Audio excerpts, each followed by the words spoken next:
Action. Telangana assembly శీతాకాల సమావేశాలు వాడివేడిగా ప్రారంభమైన సంగతి తెలిసిందే. పార్టీలని ఒకరిపై ఒకరు విమర్శలు సంధించుకోవడానికి వ్యూహ ప్రతివ్యూహాలను సిద్ధం చేసుకుంటే తెలంగాణ తెలుగుదేశం పార్టీకి చెందిన సీనియర్ నేత రేవంత్ రెడ్డి మాత్రం తనదైన వ్యూహంతో అసెంబ్లీ సాక్షిగా అధికార పార్టీపై ప్రశ్నల వర్షం కురిపించారు.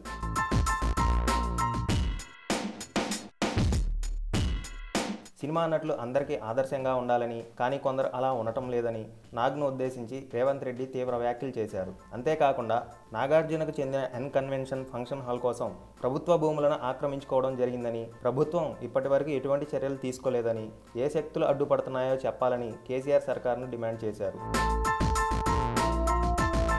మరోవైపు అన్నపూర్ణ స్టూడియోస్ను కూడా వదలలేదు రేవంత్. తక్కువ ధరలో అన్నపూర్ణ స్టూడియోస్కు భూములు తీసుకొని అందులో వాణిజ్య కార్యకలాపాలు నిర్వహిస్తున్నారని, అందులో ఉన్న ఫిల్మ్ ఇన్స్టిట్యూట్లోని విద్యార్థులకు ఫీజు రాయితీ ఇవ్వకపోవడం అన్యాయమని రేవంత్ రెడ్డి ఆగ్రహం వ్యక్తం చేశారు. మీకు ఈ వీడియో నచ్చితే ఒక లైక్ కొట్టండి, లేకపోతే కామెంట్ చేయండి, బట్ సబ్స్క్రైబ్ చేయడం మర్చిపోకండి.